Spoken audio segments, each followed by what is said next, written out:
Amable audiencia de SBC Noticias, le damos nuevamente la bienvenida a cada uno de ustedes a este programa que ya lo hemos venido entronizando desde hace ya varias semanas, que es la historia del M-19 contada por sus protagonistas. Y hoy entramos al capítulo, a la parte número 7. Como siempre nos acompaña el abogado Emiro Bravo Muñoz. Doctor Emiro, tenga usted bienvenido aquí a SBC Noticias. Muy buenos días, doctor Santiago. Muchas gracias a usted, a SBC Noticias. Y muy buenos días y muchas gracias a ustedes, amable audiencia. Bueno, hoy vamos a hablar de la toma de la Embajada de la República Dominicana. Otro de los grandes impactos del M-19 en su accionar militar y político. Ya recordemos que el primer golpe lo dieron con la recuperación o el robo, como lo quieran llamar, de la espada de Bolívar en 1974. En 1977, ya finalizando el año, fue la toma del Cantón Norte de Bogotá, robándose las armas de ese complejo militar. Y en 1980, cuando ya estaban los 2 años del presidente Julio César Turbay Ayala, quizá el más sanguinario, el más grande violador de los derechos humanos que ha tenido Colombia en los últimos 50 años, pues se tomaron la Embajada de la República Dominicana. Doctor Emiro, ¿cómo fue ese episodio? Muchas gracias. Recordemos, conforme esta historia que estamos hilando aquí, que en el año 77 hubo un paro cívico nacional que provocó un gran movimiento de masas. 77-78 continúa el movimiento de masas, pero sobre todo, y así lo decíamos, continúa un gran avance de la lucha armada en Colombia. Ya existían las FARC, el Ejército de Liberación Nacional, el M-19 del cual estamos hablando, el Ejército Popular de Liberación del cual hemos hablado un poco, y otras pequeñas guerrillas. Hubo un desespero tal del gobierno, de las oligarquías, de la clase política que ha tenido un régimen dominante en Colombia, que frente a ese flujo del movimiento de masas y a ese avance de la insurrección, resuelven ponerle fin a esto mediante una orden brutal. La orden la da el Estatuto de Seguridad, que es unas normas de emergencia dentro del estado de sitio, o sea, dentro de un estado interno de guerra. Por supuesto, la represión, y lo hemos dicho aquí, no cansamos de decirlo, ha sido inigualable en la historia de Colombia con el Estatuto de Seguridad. Las muertes, el asesinato me refiero, las desapariciones, las prisiones se llenaron, la tortura se puso a la orden del día, los desplazamientos, los oprobios que se le puede hacer a un pueblo en estas condiciones. Pero se puso como en un primer punto la tortura. Quien se llevaba a un cuartel de la policía o a un batallón del ejército, a una brigada, a una base militar, que fuera sospechoso de pertenecer al M-19 o alguna otra guerrilla, pero en este momento estaban centrados en una represión total contra el M-19. Todo el que cayera en manos de ellos era torturado. Todos. En todo el país, se hicieron denuncias que, por supuesto, los medios de comunicación tradicionales, digamos, para no decirles oficiales, pues no les interesaba informar, sino desinformar. El mundo estaba pendiente de estas denuncias, y es ahí cuando el mundo está más pendiente que se le ocurre a la dirección del M-19 cabeza de Carlos Pizarro, León Gómez, hacer una toma para denunciar. Y una toma que tenía que ver con el plano internacional. Se cumplían años de la declaración de independencia de la embajada de la República Dominicana, y en la embajada de República Dominicana en Colombia, en Bogotá, había un gran evento para celebrarlo. Una gran cantidad de embajadores, de cónsules, del cuerpo diplomático de varios países, es decir, una sala llena. Solo embajadores, había 17 embajadores. Cuando ellos saben que se va a hacer en Bogotá esa reunión, entonces es cuando piensan en tomarse la embajada. Pero hay que garantizar dos cosas. Ellos ya tenían la información, muy buena información, de que asistía el embajador de los Estados Unidos y de que asistía el nuncio apostólico. Palabras de Carlos Pizarro León Gómez, cuando se estaba apenas empezando a planificar esa acción. Si logramos retener al embajador de los Estados Unidos y al nuncio apostólico, hay negociaciones. Si esos dos seres no van, no creo que le importe mucho la vida de otros embajadores, de otros cónsules, ni mucho menos le va a interesar la vida de los comandos que han entrado a tomarse esta cantidad de rehenes. Una vez se decide la operación, por supuesto, entre la dirección del M-19 en cabeza de Carlos Pizarro León Gómez, yo creo que él fue como uno de los grandes cerebros de esta toma, desde la inteligencia en adelante, porque eso no se puede hacer de la noche a la mañana, de un momento para otro, si no hay una inteligencia interna, o sea, desde adentro, que sea suficiente, que sea importante y que sea capaz, primero, de equilibrar las fuerzas y luego desequilibrarlas, pero a favor de quien hace la toma insurgente. El 27 de febrero de 1980 se da la toma. Primero, los comandos del M-19 encargados de la toma hacen el acercamiento, que es el segundo paso que se da en una planeación. Primero, la información necesaria. Segundo, el acercamiento, cómo llegamos. El acercamiento lo hacen estos jóvenes y esta señorita, todos jóvenes, políticos, revolucionarios, señoritas igualmente con esa misma condición, preparados política y militarmente por el M-19. Ellos iban vestidos con sudaderas, como si fueran unos deportistas, y el deportista normalmente lleva una mochila donde carga algunos implementos deportivos, carga de pronto alguna ropa. Es decir, no es extraño ver a unos jóvenes deportistas en la calle con una bolsa atrás, y como no estaban amontonaditos, sino que estaban por ahí, incluso algunos de ellos estuvieron jugando con un balón al frente de la embajada, haciéndose algunos toques como una diversión, entre comillas. Ese es el acercamiento que se hace.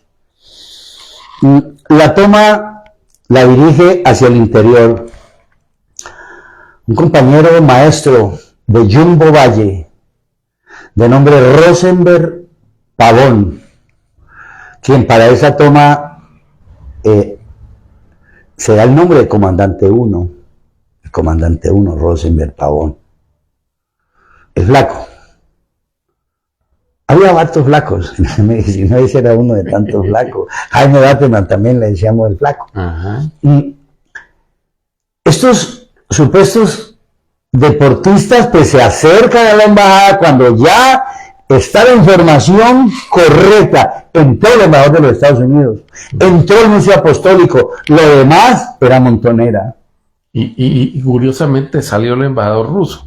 ¿Salió? Eso es curioso. Sí. Seguro Putin, hijo de Putin. No, ese tiempo no estaba Putin. Ese era mucho hijo de Putin. ¿Por qué? ¿Cómo es posible que él entra a la embajada y sale antes de la toma? Sí. Es posible que así como el M-19 tenía tan buena información, él también la tuviera. Es decir, ojo, que se van a tomar eso, no diga nada, cállese los ojos porque estaba la KGB, que era el servicio de inteligencia de ellos. La CIA rusa, digamos. Es decir, eso es una coincidencia, no puede uno decir que... No puede uno juzgar tan mal a estas personas que son tan nobles. Sí. Eso es una realidad.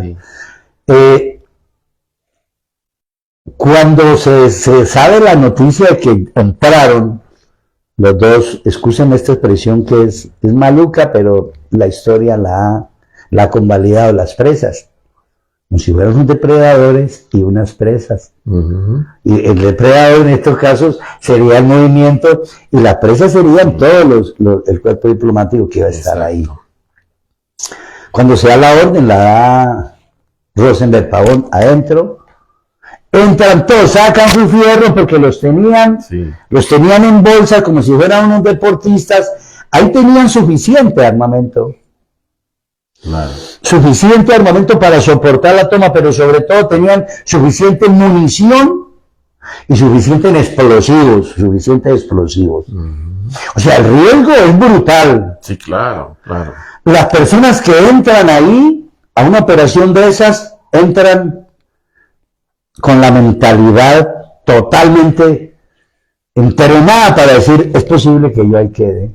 Es posible que yo ahí me muera. Pues nos vamos a morir. Sí, claro. O sea, la gente va resuelta a lo que sea. Porque cuando hay explosivos, yo no puedo decir que con este explosivo voy a matar al embajador. Pues yo también me muero con el explosivo. Eso es, digamos, que es una operación casi que suicida, un 90% suicida. Como lo fue el Palacio de Nariño. Como de justicia. Perdón, el Palacio de Justicia. Una operación suicida, porque si ellos lo cogían adentro con ganas de matarlo, lo mataban a todos. Y así se dio. Cuando se hacían esas tomas, digamos, ¿qué porcentajes se estimaban de éxito en esas operaciones? Digámoslo así, en esos planes y se operaba. Digamos que no hay como un porcentaje, pero sí hay digamos, como una apreciación muy seria del éxito que pueda tener la operación o el fracaso de la misma. Por supuesto, todo depende de la planeación. En cuanto a las tomas se refiere, depende de la planeación. Sí. Una mala planeación, adiós. La contratoma es otra cosa porque ya no depende de quienes organizaron la toma y no de los que están afuera. Van a decir, mire, volvemos toda la gente, Palacio de Justicia. Y listo. Esa es una forma de resolverlo. La otra es la resistencia que se debe tener para hacer lo que se hace siempre en una toma cuando hay rehenes. Primero, y eso es a nivel internacional, es una convención internacional, primero la vida de los rehenes. Claro. Desafortunadamente se entiende que primero la vida de los rehenes, cuando los rehenes son importantes. Porque si no hay rehenes importantes, entonces pasa lo que el Palacio de Justicia. Maten a todo el mundo. Claro. Cuando se da la orden, entran gritando viva el M-19 con el pueblo, con las armas. Hay el primer desorden, digamos. Sí. Y todos entran. Cuando iban entrando, alguien disparó contra los compañeros que iban entrando y mataron a un compañero que cayó en la entrada de la embajada. Desafortunadamente no recuerdo el nombre y no lo tengo. De pronto lo aportaremos porque se puede conseguir. Claro. Incluso si alguien tiene el interés, puede investigar cuál fue el compañero del M-19 que murió a la entrada de la embajada de República Dominicana el día que se tomaron la embajada. Entraron, por supuesto, como se dice vulgarmente, con todos los fierros, reduciendo toda esa cantidad de personas. Ellos estaban aterrados, es lógico. Por muy fino que sean los personajes, tienen mucho temor. Entonces simplemente se doblegaron.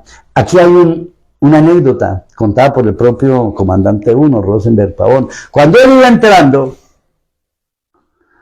con un arma larga, suficiente, y entró a la embajada al frente de un espejo muy grande, un espejo donde la persona se miraba de cuerpo entero. Cuando volteó a mirar para allá, vio un hombre que le apuntó. Cuando este hombre le apuntó, él aflojó toda su munición contra el espejo, era él mismo. Él estaba nervioso. Rosenberg Pavón estaba absolutamente nervioso. Claro. O sea, si no tuvo ese momento de calma, quiere decir que él entró casi que en un estado crítico de nervios. Así que paranoia. Dicen otros compañeros, yo no quiero desprestigiar a Rosenberg Pavón porque se volvió uribista, sino porque es la realidad de la historia. Claro. La Chiqui, que era una niña pequeñita, por ejemplo, le decían Chiqui, fue la que controló a Rosenberg Pavón. Claro. Ella fue la encargada de calmarlo, decirle, hermano, mira, aquí está la vida de todos nosotros en juego, está la vida de todas estas personas en juego, ¿a usted qué le pasa? ¿A quién le está disparando?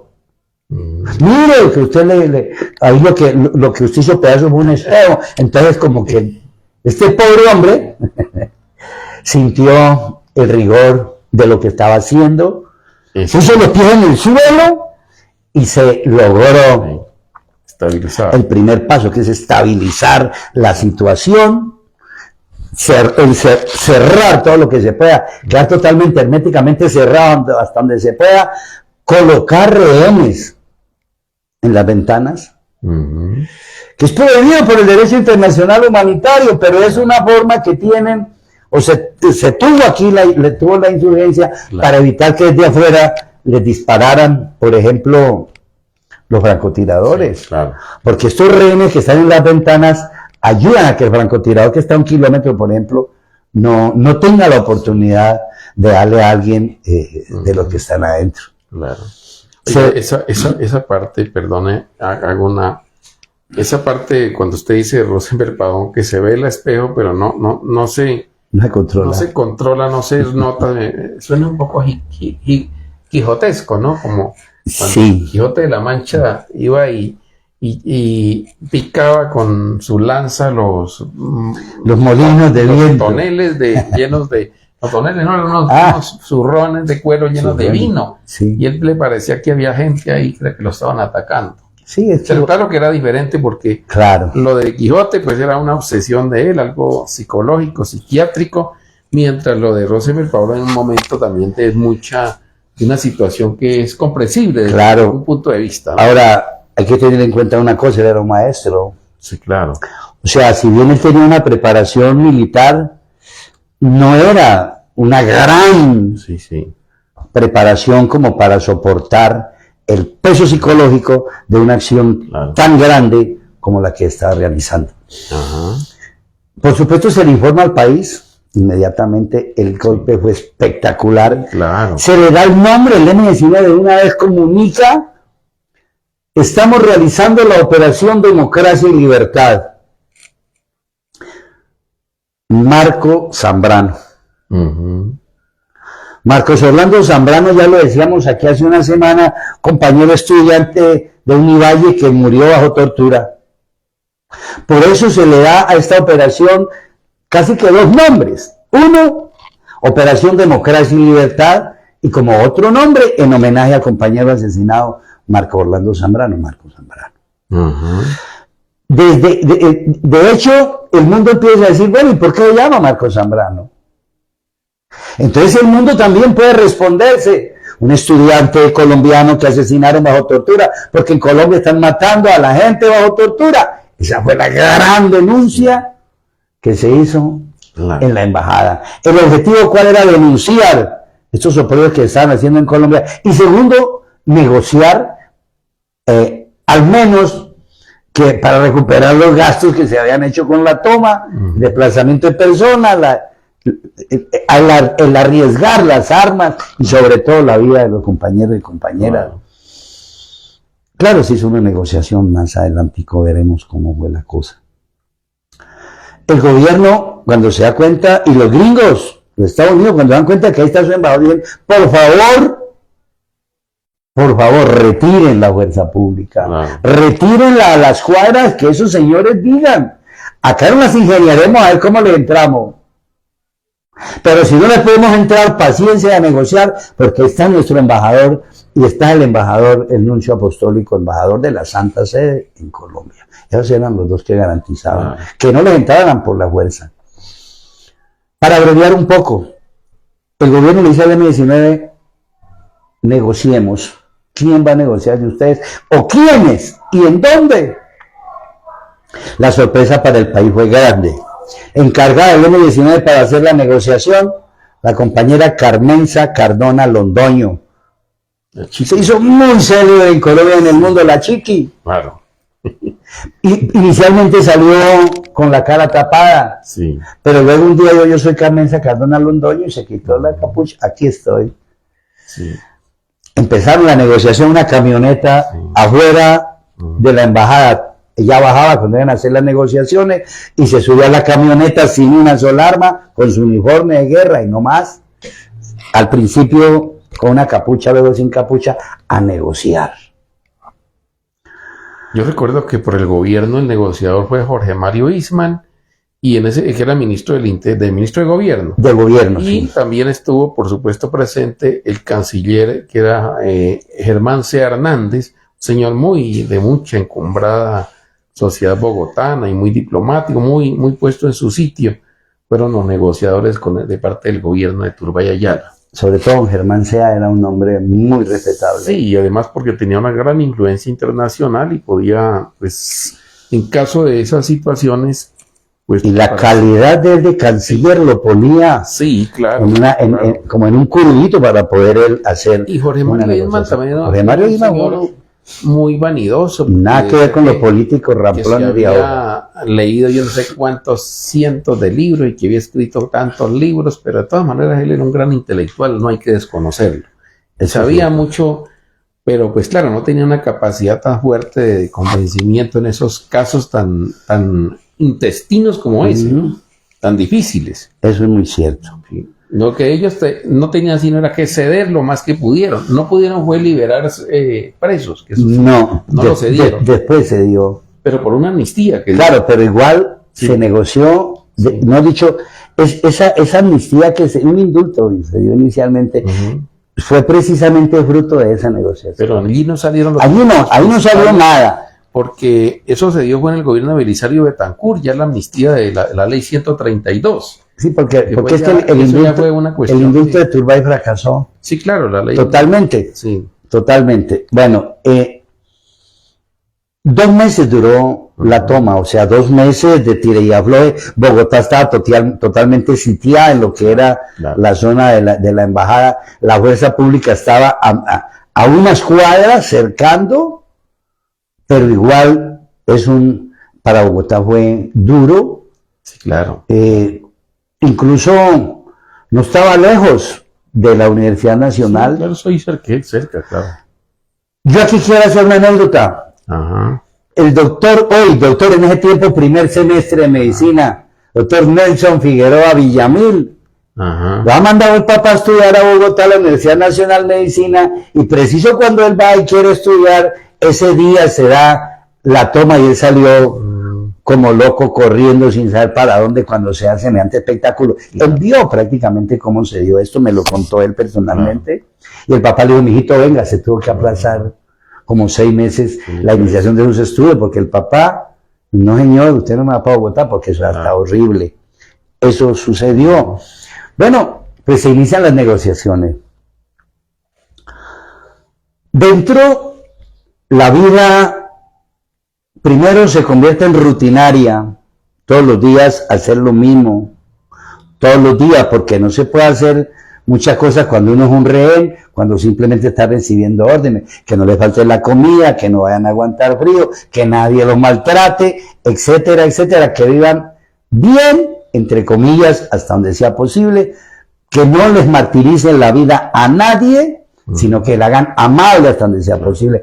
Todo eso es lo que sea al interior de la embajada, y aquí lo que más nos importa es la negociación.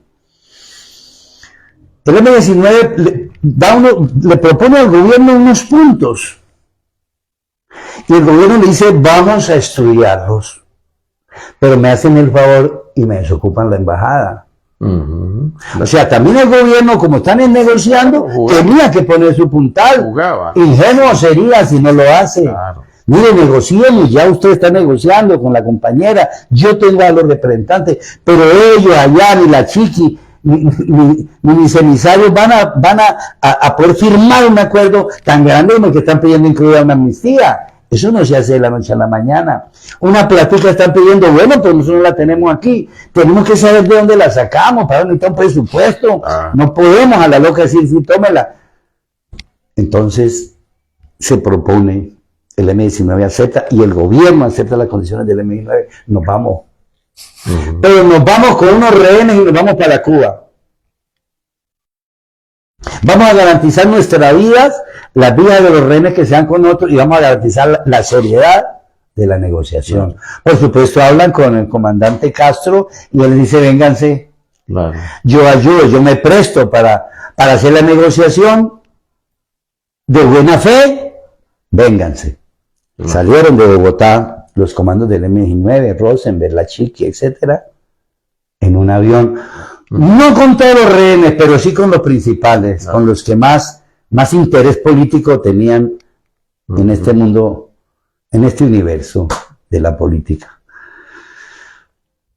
Llegan a Cuba, continúa allá la negociación y allá se consigue. A una cosita, hablamos del 27 de febrero que se inicia hasta el 27 de abril, cuando parten para Cuba. ¿Qué negocian?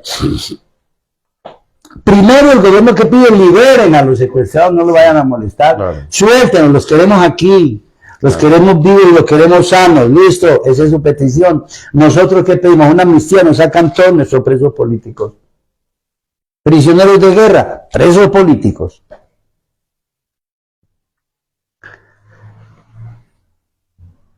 No era fácil, por supuesto. La principal petición del M-19 era esa: libérenos, así como nosotros vamos a liberar a estos que tenemos como rehenes, los tenemos como prisioneros, ustedes liberen a nuestros prisioneros.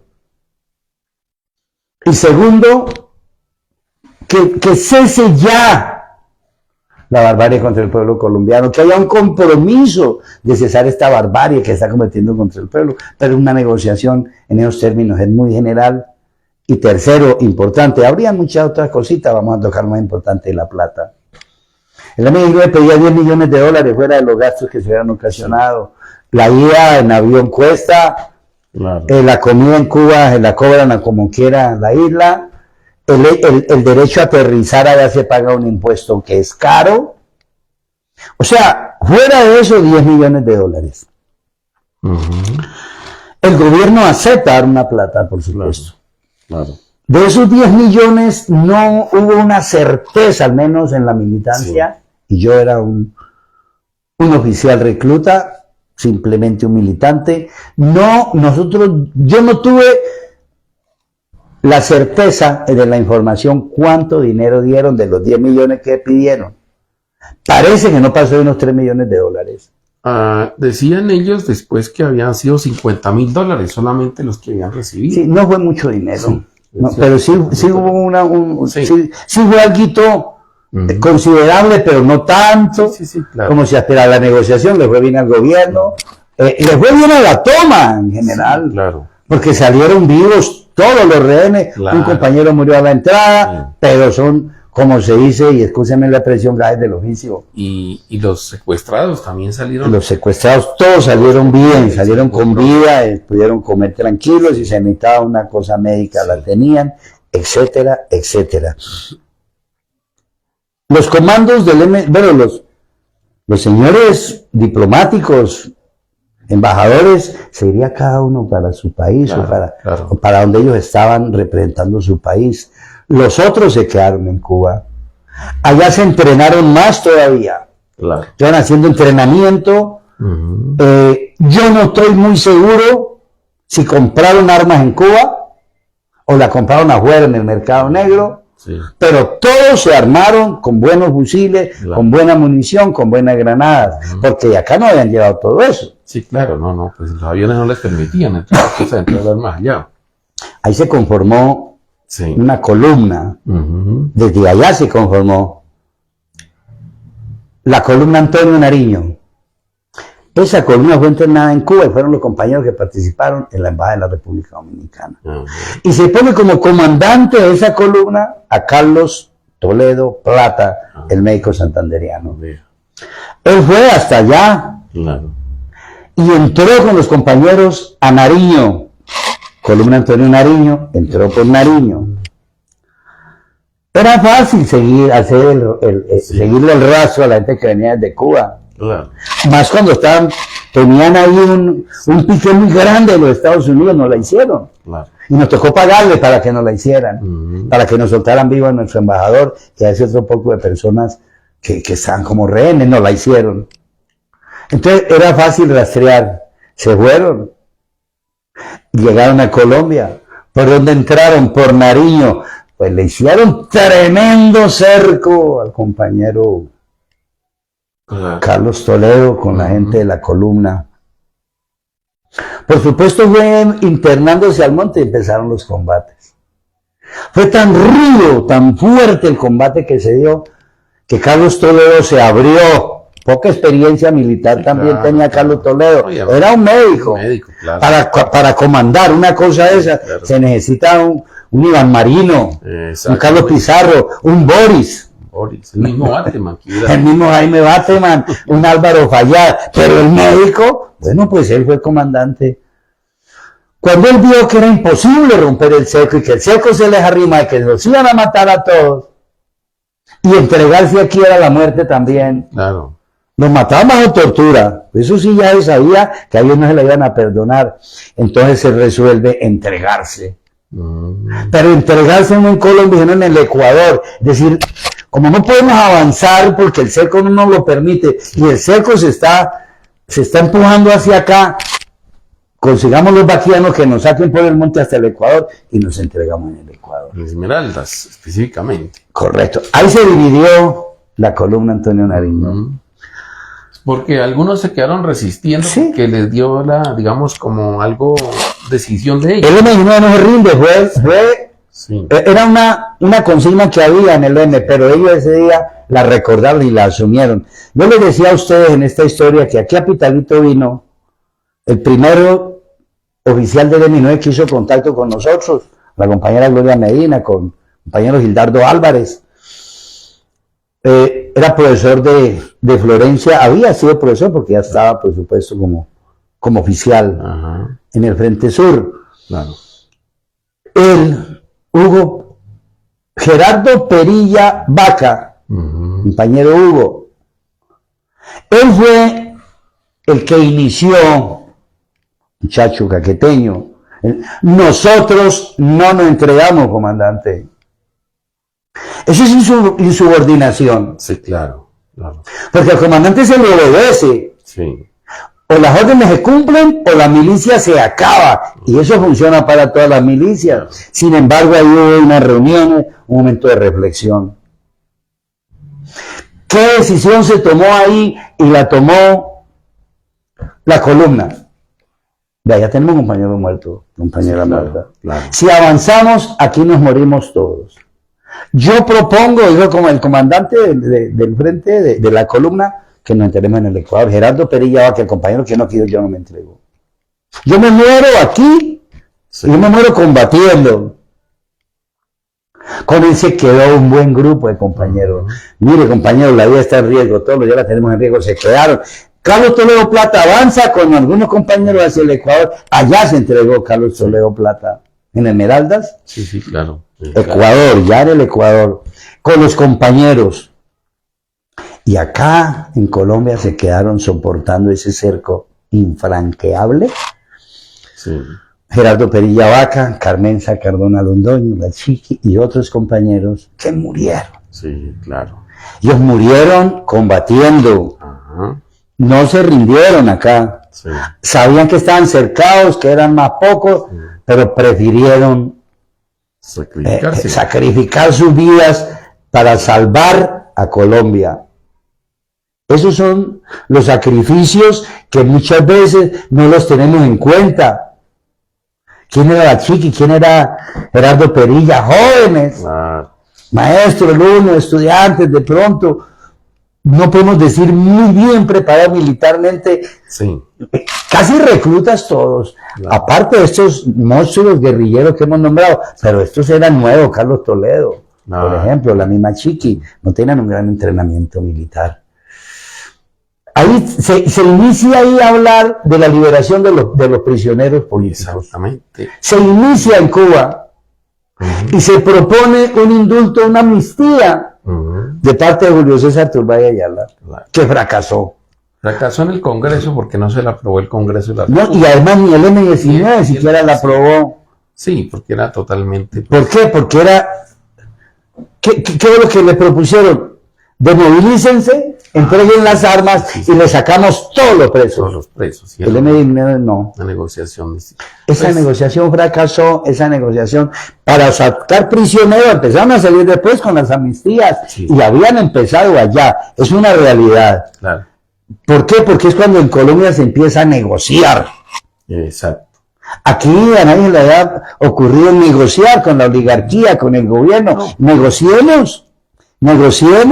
Sí, hagamos un pacto, dicen ahora. Ahí nace es negociar. De negociación y dejémosla allí, porque entonces, dentro de 8 días, le vamos a contar esta parte, porque allí desemboca en una comisión de paz que compone Julio César Turbay Ayala, que nombra al expresidente Carlos Lleras Restrepo como presidente de esa comisión de paz. Pero cuando vienen las elecciones de 1981, ya con miras al 82, el principal candidato del Partido Liberal, que era Alfonso López Miquel, se quería reelegirse.